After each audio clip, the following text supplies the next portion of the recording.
Shri Alankar furnitures మన నర్సీపట్నంలో స్వంత తయారీ కలిగిన అతిపెద్ద ఫర్నిచర్ సంస్థ శ్రీ అలంకార్ ఫర్నిచర్స్. మా వద్ద టేక్వుడ్ మంచాలు, రోజ్వుడ్ మంచాలు, సోఫాలు, డైనింగ్ టేబుల్స్ మరియు అన్ని రకాల ఇతర ఫర్నిచర్ లభించును. కస్టమైజ్డ్ సోఫాలు, మంచాలు మా ప్రత్యేకత. బజాజ్ ఫైనాన్స్ సౌకర్యం కలదు. Shri Alankar furnitures, RTO office ఎదురుగా, నాయుడు అపార్ట్మెంట్ వద్ద, bank colony, Narsipatnam. Welcome to Maitri news. ప్రతిక్షణం ప్రజరత్. అనకాపల్లి జిల్లా నర్సీపట్నం.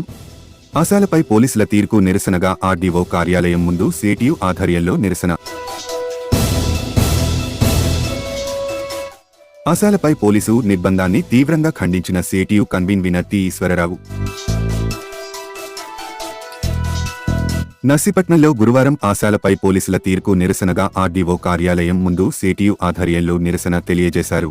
ఈ సందర్భంగా సిఐటియు కన్వీనర్ టి ఈశ్వరరావు మాట్లాడుతూ ఆశాలపై పోలీసు నిర్బంధాన్ని తీవ్రంగా ఖండించారు. విజయవాడలో ఆశాల కార్యకర్తలు చేపట్టనున్న ధర్నాకి నాతవరం, గొలుగుండ, నర్సీపట్నం, మాకవరపాలెం మండలాల నుండి వెళ్లుతున్న వారిని పోలీసులు గృహ నిర్బంధించడాన్ని ఖండించారు. ఇందుకు నిరసనగా ఆర్డీఓ కార్యాలయం వద్ద ధర్నా నిర్వహించడం జరిగిందన్నారు. ఆశా కార్యకర్తల న్యాయమైన డిమాండ్లను సామరస్యంగా పరిష్కరించకపోగా అక్రమ అరెస్టులు, నిర్బంధం సరికాదన్నారు. ఇప్పటికైనా ప్రభుత్వం స్పందించి సమస్యలు వెంటనే పరిష్కరించాలంటూ డిమాండ్ చేశారు. ఈ కార్యక్రమంలో ఆశా కార్యకర్తలు పాల్గొన్నారు. ఆశా వర్కర్ల సమస్యలు, అక్రమ అరెస్టులు,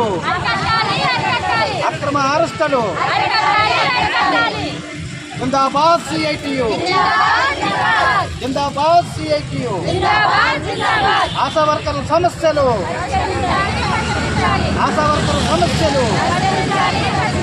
అక్రమ అరెస్టులు,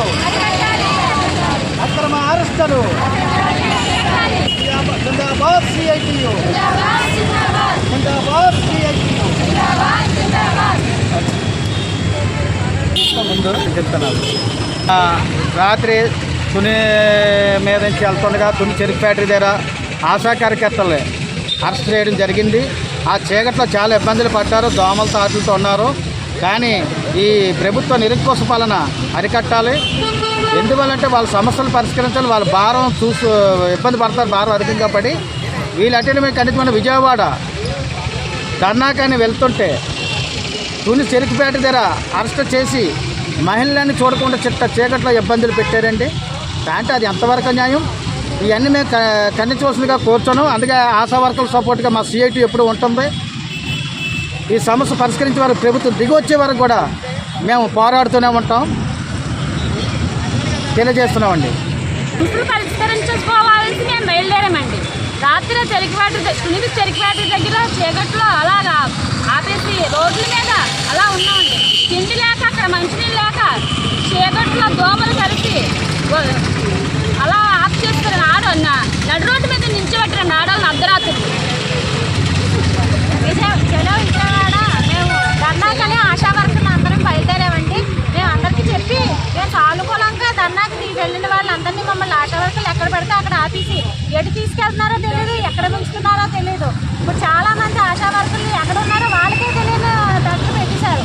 ఈ అక్రమ అరెస్టులు చేశారు. వీళ్ళందరినీ ఎక్కడ చేస్తున్నారో తెలియదు, ఎందుకు. మేము ధర్నాకి వెళ్ళి మా సమస్యలపై పోరాడదామని మేము విజయవాడ వెళ్తున్నాం ధర్నాకి.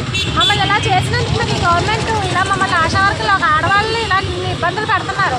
ఈ సమస్యలపై పరిష్కరించాలని మేము ఆశా వర్కర్ల యూనియన్ తరఫున సిఐటి వాళ్ళ మద్దతుతోటి ఈ ధర్నాకి పాల్గొన్నామండి. ధర్నాలో ఆశా వర్కర్ల యూనియన్